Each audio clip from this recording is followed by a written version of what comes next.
దోసకాయలు మంచిగానే దిగుబడి మంచిగా ఉంది. 7 టన్నుల దాకా వస్తుంది ఎకరాన. 2 సంవత్సరాలు అయితే మేము పెట్టబట్టి మాకు లాభం ఉన్నది. దాని గురించి నీళ్ళు కూడా తక్కువ నీళ్ళతో కూడా పండియచ్చు దాన్ని. నీళ్ళు ఎందుకంటే 5 ఫీట్లు ఉంటుంది కదా గేరే, కాల కడితే ఒక 6 గంటల కరెంట్కి మొత్తం బిగడైనా వారుతుంది. మంచి నీళ్ళు పంట మాత్రం దిగుబడి బాగున్నది. దాన్ని 75 రోజులలో 50,000 మిగులుతుంది ఎక్కడెక్కడ వంగ కూడా. కీరా దోస అనేది వీళ్ళు కంపెనీ తీసుకొచ్చేసి మా దగ్గర సీడ్స్ అండ్ ఫెర్టిలైజర్స్ అన్నీ ఇస్తున్నారు. మాకు ఓన్లీ మా ల్యాండ్ నీరు ఉన్నది.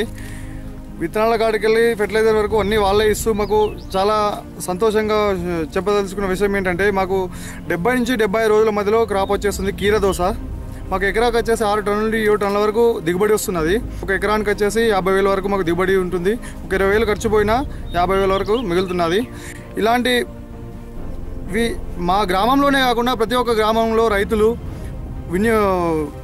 సౌకర్యాలు ఉన్నవాళ్ళు వినియోగించుకుంటే చాలా ఇంకా లాభదాయకంగా ఉంటుంది. వచ్చేసి కామారెడ్డి జిల్లా ఒక 200 ఎకర్ పెట్టించామండి. లింగంపేట మండల్, నగర్ మండల్ కీరా దోస.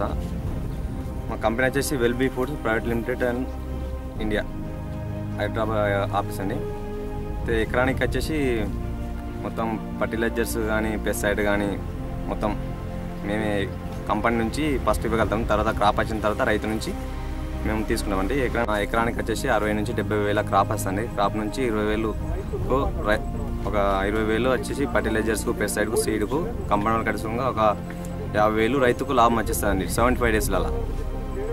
దాని ద్వారా తక్కువ రోజులలో ఎక్కువ లాభం వచ్చేదంటే ఇదే కీరా దోస అండి. ఇది మా రష్యా ఎక్స్పోర్ట్ చేస్తారండి ఈ కీరా దోసను.